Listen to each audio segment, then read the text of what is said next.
শয়না কক্ষ থেকে উঠে একাকিনী পাগলিনীর মতো তুমি লখাই লখাই বলে কোথায় ছুটে চলেছ গো? সাঁওতালি পর্বতে লৌহ বাসুর ঘরে।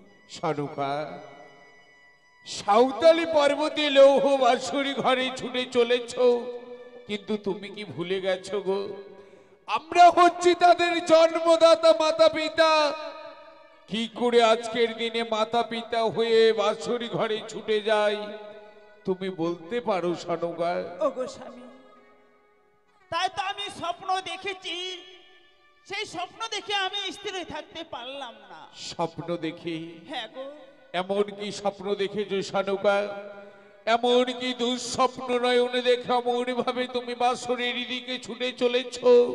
ভালো তো সানুকা, এমন কি দুঃস্বপ্ন দেখেছো তুমি নয়নে? না জানি আমার লখাই ওই সর্প আঘাতে মৃত্যু হয়ে গেছে। সানুকা, সে তোমার ভুল ধারণা গো। স্বপ্ন আছে আবার চলে যায়, স্বপ্ন কোনোদিন বাস্তবে পরিণত হয় না। তাছাড়া লক্ষ লক্ষ টাকা বিনিময় করে হেতালে ভরা সাঁওতালি শিকড়ে নির্মাণ করেছি আমি নিশ্চিত লৌহ বাসর ঘর। একটি নিশ্চিতে তাদের কোনো বিপদ হতে পারে না গো। চলো সানুকা, চলো, তুমি শয়না কক্ষে করিবে বিশ্রাম। না, আমি সেই স্বপ্ন দেখে কি করে রাত্র মাঝে থাকতে পারি? তাই তো একটিবার আমাকে নিয়ে চলো ওই সাঁওতালি পর্বতে লৌহ বাসুর ঘরে, ওই পুত্র বধূর মুখ দর্শন করে আবার ফিরে আসবো গো। জানি সানুকা, জানি তুমি সন্তান হারা জননী। সন্তানকে ছেড়ে কোনোদিনই থাকোনি বলে সন্তানের জন্য মন তোমার বিচলিত হয়ে গেছে। নিয়ে যাব গো। এই মুহূর্তে আমি তোমাকে সেই সাঁওতালি পর্বতে লৌহ বাসুর ঘরে এসো সানুকা, এই মুহূর্তে তুমি আমার পিছু পিছু এসো। বেশ, তাই হয়। স্বামী, নিশি প্রভাত হয়ে এসেছে গো।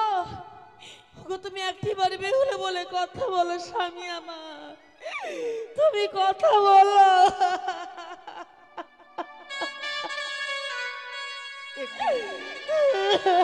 আজ আমি কি শুনতে পাচ্ছি? অদূর থেকে বৌমায়ের কান্নার কণ্ঠে সুর আমার কর্ণে যেন ভেসে আসছে। সানুকা, আজ বৌমা কাঁদবে কেন গো? আজ তো বৌমার কাঁদবার দিন নয়। সানুকা, এইভাবে যদি আমরা বাসর ঘরের বাইরে দাঁড়িয়ে থাকি, তুমি একটিবার বৌমাকে ডাক দিয়ে দেখো তো। হয়তো আমাদের পুত্র অভিমান করে বৌমাকে কটু কথা বলেছে। তুমি একটিবার বৌমাকে ডাক দিয়ে দেখো সানুকা। বৌমা, বৌমা, মা, বৌমা, আপনারা এসেছেন জননী? সত্যি বৌমা? আপনারা কেন এসেছেন জননী? একটিবার এই বাঁশুরির দ্বার খসিয়ে দাও বৌমা। আমি তো বাসনের কপাট খুলে দিতে পারবো না মা। বাবাকে তিনি সত্য অঙ্গীকার করতে হবে বাসনগঞ্জ, তবে আমি খুলে দিতে পারি গো। শুনেছো গো? অপেক্ষা করে সানুকা। বৌমা, আজকের দিনে যখন তুমি নিজ মুখে কথা বলতে পারলে, এই বাসরি ঘরে দাঁড়িয়ে আমি তোমায় কথা দিচ্ছি, আমি যে তোমার সঙ্গে সত্যই আবদ্ধ হব বৌমা। এক সত্য, দুই সত্য, সত্য তিনবার। এক সত্য, দুই সত্য, সত্য তিনবার। এই সত্য লঙ্ঘন করে না পাইবে নিস্তার। এই সত্য লঙ্ঘন করিলে কেউ কোনোদিন পাইবে না নিস্তার।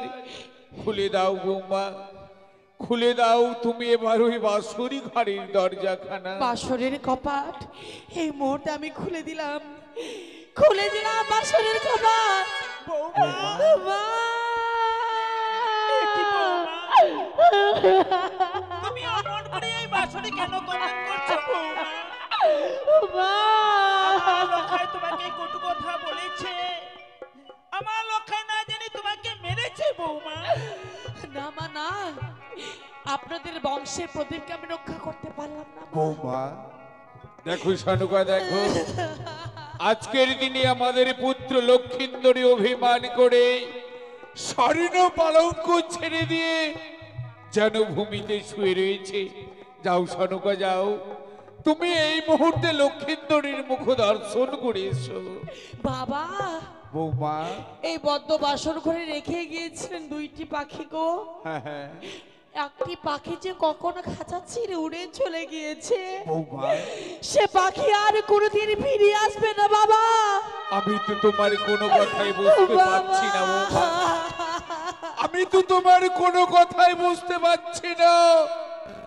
এমন কি হয়েছে বৌমা, এমন কি হয়েছে ওই বাসর ঘরে যে আজকের দিনে তুমি আমাদের কোনো কথার জবাব না দিয়ে অমন ভাবে তুমি ব্যাপক হয়ে যাচ্ছ?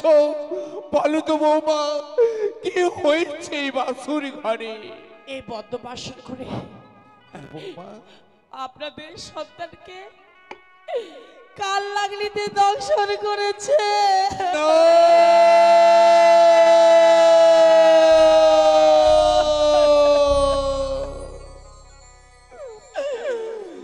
ওরে লখাই,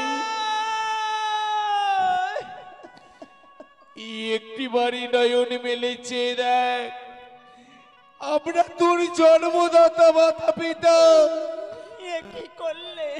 এই বাসুর ঘরে তোর মুখ দর্শন করতে এসেছি, একটিবার মাতা পিতা বলে ডাক লখাই, একটিবার তুই মাতা পিতা বলি না। এ কি হলো ওরে লখা,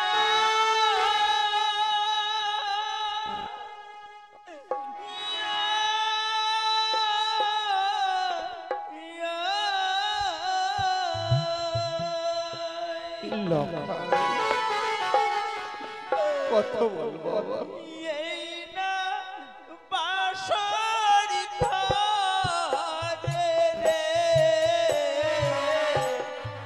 এ কি হলো ওরে লখা,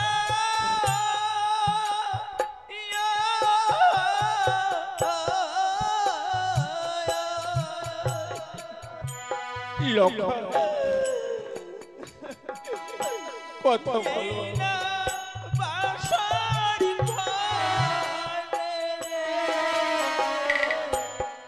ও পাবি লখাই পাবো লিয়া যা। লখাই,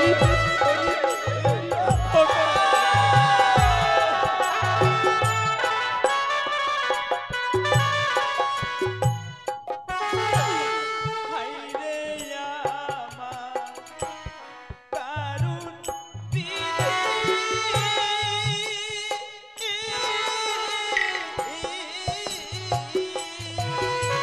লখাই, এ ছিল কপালে রে, হাইরে আমার দারুণ বিধি।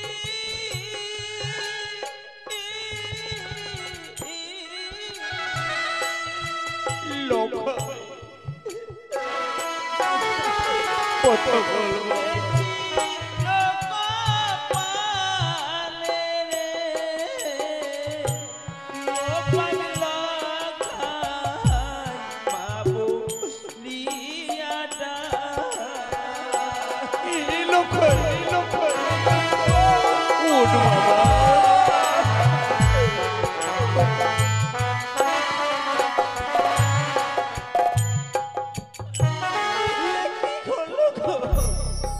ভুলবে না গো, আর লখাই আমাদেরকে মাতা পিতা বলে ডাকবে না, চিরতরে ইহলোক থেকে পরলোকে গমন করেছে। যাও তো সনকা, এই মুহূর্তে তুমি বাসর ঘর পরিত্যাগ করে রাজগৃহ হইতে তুমি হলুদ চন্দন নিয়ে এসো, হলুদ চন্দন লখাইকে মাখিয়ে নিয়ে যাব তাকে আমি গুঞ্জরিয়ার মহাশ্মশানে, আর সে মহাশ্মশানে নিয়ে গিয়ে তাকে আমি অগ্নিতে দাহন করে দেব গো।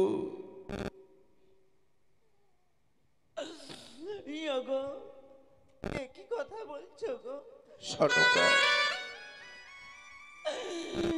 তুমি না বলেছিলে সকাল হলে পুত্র পুত্র বধূকে আমার কাছে এনে দেবে, তাই আমি তোমার কাছে অঞ্চল পেতে ভিক্ষে চেয়ে নিচ্ছি।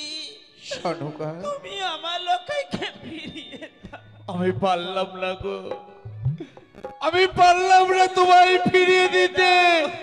আমি বলেছিলাম নিশি প্রভাত হওয়ার সঙ্গে সঙ্গেই পুত্র আর বৌমাকে আমি তোমার হস্তে অর্পণ করে দেব, কিন্তু আমি পারলাম না সনকা।